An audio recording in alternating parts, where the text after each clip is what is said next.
Assalamualaikum warahmatullahi wabarakatuh. Pada kesempatan ini saya akan mengulas kembali dan memberikan penekanan pada bagaimana proses pendidikan profesi guru untuk dalam jabatan. Ini disusun tahun 2018 tapi masih berlaku sampai sekarang. Coba diperhatikan, ada dua pola. Yang satu, yang bagian ini, jika ada tersedia layanan internet, tapi jika tidak tersedia layanan internet, dilakukan program pembekalan khusus. Yang menggunakan internet ini ada pendalaman materi pendidikan dan profesi pendidik, kemudian pendalaman materi bidang studi dengan menerapkan prinsip TPACK. Nah, moda yang digunakannya adalah moda daring dengan catatan tersedia layanan internet. Ini menggunakan aplikasi. Modul-modul juga sudah disediakan. Para calon peserta PPG itu harus masuk dalam aplikasi itu. Kemudian instruktur akan menyediakan modul-modul, membagikan. Kemudian modul itu dibaca oleh para calon peserta, membuat rangkuman dan membuat laporan. Instruktur akan memeriksa laporan itu sebagai indikator tingkat pemahaman calon peserta. Nah, setelah selesai dilakukan proses itu selama 3 bulan, kemudian ada kegiatan lokakarya. Jadi diundang datang ke tempat penyelenggara PPG, perguruan tinggi yang ditujuk, atau program studi PPG dalam perguruan tinggi LPTK tertentu. Tentu saja sebenarnya di sini ada proses saringan, sehingga kalau para guru yang tidak menyelesaikan ini atau hasil kegiatan daringnya dinilai oleh instruktur tidak memenuhi syarat, tidak bisa ikut tahapan selanjutnya.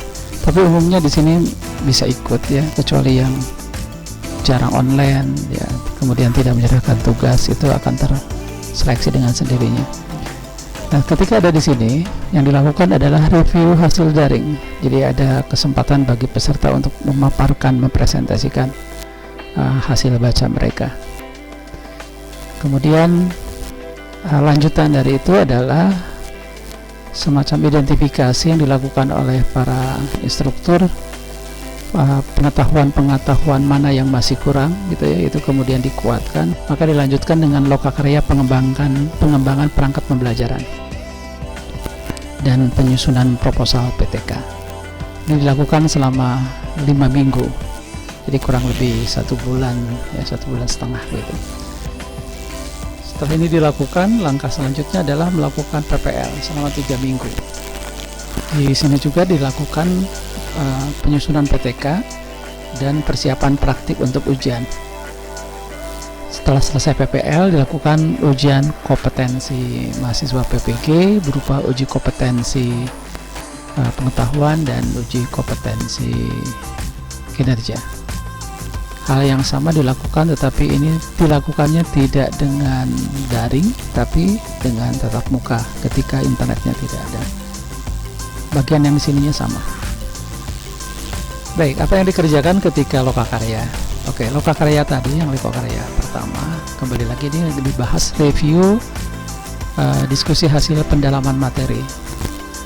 Jadi kalau yang awalnya sifatnya daring, kemudian ada juga yang pembekalan yang dilakukan, tapi bukan oleh instruktur. Kalau ini sudah dilakukan di program studi PPG di LPTK yang ditunjuk atau LPTK tertentu. Dari sini kemudian harus didapat pemahaman tentang tingkat kemampuan peserta, bagian-bagian mana yang masih lemah dan bagian mana yang sudah bagus. Nah, bagian yang lemahnya kemudian diberi pendampingan dan penguatan ketika dilakukan diskusi materi esensial yang belum dikuasai oleh teman sejawat dan dosen. Kemudian penguatan pendidikan karakter, wawasan kebangsaan, dan pengembangan profesi guru dalam bentuk diklat ya. Untuk PPG prajabatan misalnya, yang wajib itu adalah pramuka, sehingga yang sudah selesai PPG dia akan memiliki sertifikat sebagai pembimbing pramuka. Ini lokakarya 1. Jadi intinya ini semacam materi kalkulasi atau persiapan sebelum masuk ke lokakarya 2. Jadi ini di startnya itu disamakan dulu kemampuannya. Jumlahnya 1 SKS kurang lebih 32 JP.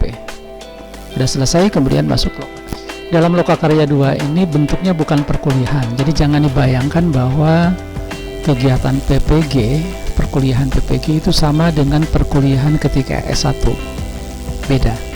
Kalau perkuliahan S1 dominan ada pemberian materi, kemudian ada tugas-tugas terstruktur, kemudian diskusi dan pengerjaan tugas oleh mahasiswa. Bedanya dengan PPG, lokakarya 2 ini lebih ditekankan pada apa yang disebut dengan lokakarya, workshop. Jadi bekerja bersama.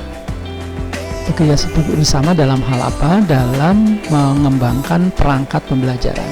Di dalamnya dikoordinasi, ada diskusi kelompok karena tidak di kelas itu dibuat kelompok-kelompok sehingga bisa saling belajar antar peserta.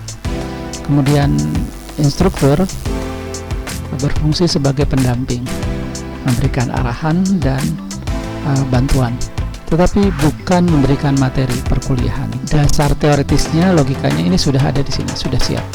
Jadi sudah langsung pada bekerja membuat perangkat pembelajaran.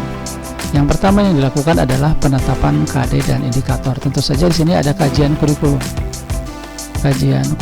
kajian standar isi, kemudian karena sudah ada pengalaman juga menyusun program tahunan, program semester, dan di program semester itu sudah ada penetapan KD dan indikator yang nanti kemudian akan jadi dasar pengembangan perangkat pembelajaran. Perangkat pembelajaran yang disusun mulai dari rencana pembelajaran, kemudian materi pelajaran, kemudian media pembelajaran, dan di dalamnya juga ada latihan-latihan penunjang seperti LKS, perangkat pembelajaran kegiatan siswa, dan seterusnya sebagai pelengkap dari materi pembelajaran. Juga dirancang, disusun untuk evaluasi. Jadi penyusunan soal pun didasarkan pada pekerjaan yang sistematis, mulai dari penetapan KD indikator dikembangkan menjadi materi pelajaran ditambah dengan media pembelajaran, kemudian ada tambahan-tambahan perangkat yang lain untuk membantu itu sampai semua perangkat itu siap. Di sini ketika ada presentasi tentu saja ada instruktur dan teman-teman peserta PPG itu bisa saling mengoreksi. Dengan demikian hasil dari kegiatan ini menghasilkan perangkat pembelajaran yang sudah siap pakai, hasil karya peserta PPG. Langkah selanjutnya adalah melakukan pre-teaching, jadi praktek belajar mengajar yang dilakukan dalam kelas workshop. Ini dilakukan sebanyak 6 SKS, kurang lebih 192 JP. Nah, ketika ini sudah siap, ada tambahan untuk meningkatkan keterampilannya. Ini dilakukan lokakarya 3, yaitu penyusunan draft proposal penelitian tindakan kelas. Sehingga bisa dibayangkan ya bahwa lokakarya ini menghasilkan perangkat pembelajaran untuk praktek mengajar, yang di ujungnya nanti ada ujian kinerja, cara-cara mengajar, praktek mengajar, ujian kinerja. Kemudian ada juga pada saat melaksanakan PPL itu dilakukan penelitian tindakan kelas. Jadi praktek sekaligus melakukan PTK, dan ini jumlah lokakaryanya 1 SKS atau 32 JP. Sehingga ketika seorang guru ke lapangan melakukan PPL, perangkat pembelajarannya sudah siap, termasuk sudah siap dengan rancangan penelitian. Ya, proposal penelitian diseminarkan dan divalidasi di kegiatan lokakarya. Jadi ketika ke sekolah ini dilaksanakan, proposal ini dilaksanakan dalam bentuk penelitian. Oke, ini pembagian JP-nya ya, jumlah SKS-nya, ini 1 SKS, perangkat pembelajaran 6 SKS, proposal PTKS 1 SKS, dan PPL-nya ini 6 SKS.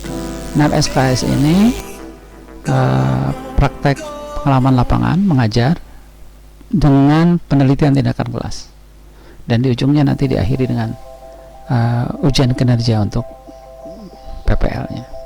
Ini subkegiatan lokakarya yang saya jelaskan tadi secara umum ya. Ini contohnya yang SD. Ketika review hasil daring, yang dibahasnya adalah pendalaman materi yang pedagogik dan profesional. Pedagogik tentang keterampilan kemampuan mengajar, sedangkan profesional penguasaan konten materinya. Sehingga kalau PPG Bahasa Indonesia berarti materi Bahasa Indonesia, kalau matematik. Diskusi esensial yang belum dikuasai, ini hasil dari review daring. Sebenarnya rapot ketika dari daring itu sudah kelihatan si A bisa apa dan tidak bisa yang mana gitu. Jadi dilakukan penguatan pendidikan karakter dalam bentuk pelatihan, misalnya diklat pramuka dan sejenisnya, wawasan kebangsaan dan pengembangan profesi guru. Pengembangan perangkat pembelajaran dimulai dari analisis kurikulum. Jadi kalau PPG SD ya SD kurikulum dibahas. Kalau TK atau PAUD ya kurikulum TK atau PAUD yang dibahas. Kalau Bahasa Indonesia Bahasa Indonesia. Jadi kurikulumnya sesuai dengan bidang pekerjaan, dan intinya nanti penyusunan indikator, karena ini kemudian jadi dasar pengembangan perangkat pembelajaran kan. Di dalamnya juga dibahas tentang model-model dan strategi pembelajaran. Sekali lagi ini bukan kuliah, tetapi lebih mereview model-model dan strategi pembelajaran yang nanti dicocokkan dengan tujuan pembelajaran. Ingat, tidak ada model dan strategi yang paling bagus. Yang ada itu adalah model strategi yang cocok, yang sesuai dengan tujuan pembelajaran dan materi pembelajaran. Dengan dua dasar pengetahuan ini kemudian dibuatlah silabus dan RPP. Kalau di SD ada kelas rendah dan ada kelas tinggi ya. Ada silabus, kemudian bahan ajar, media pembelajaran, dan instrumen evaluasi. Tadi sudah dibahas ya. Ini sudah selesai, kemudian ada presentasi. Di siklus kemudian di kelas yang tinggi hal yang sama. Di bagian akhir dilakukan peer teaching, jadi latihan, semacam pelatihan sebelum langsung ke PPL, ke tempat mengajar yang sesungguhnya. Penyusunan rancangan penelitian tindakan kelas, prinsip dan mekanisme PTK. Jadi penelitiannya bukan semua penelitian jenis PTK, penelitian tindakan kelas, yang benar-benar difokuskan untuk meningkatkan kualitas pembelajaran di dalam kelas. Setelah menyusun proposal, kemudian ya proposal itu divalidasi, kemudian dijadikan penelitian nanti ketika melaksanakan PPL. Oke, gitu. Selamat membaca ulang, tetap semangat. Assalamualaikum warahmatullahi wabarakatuh.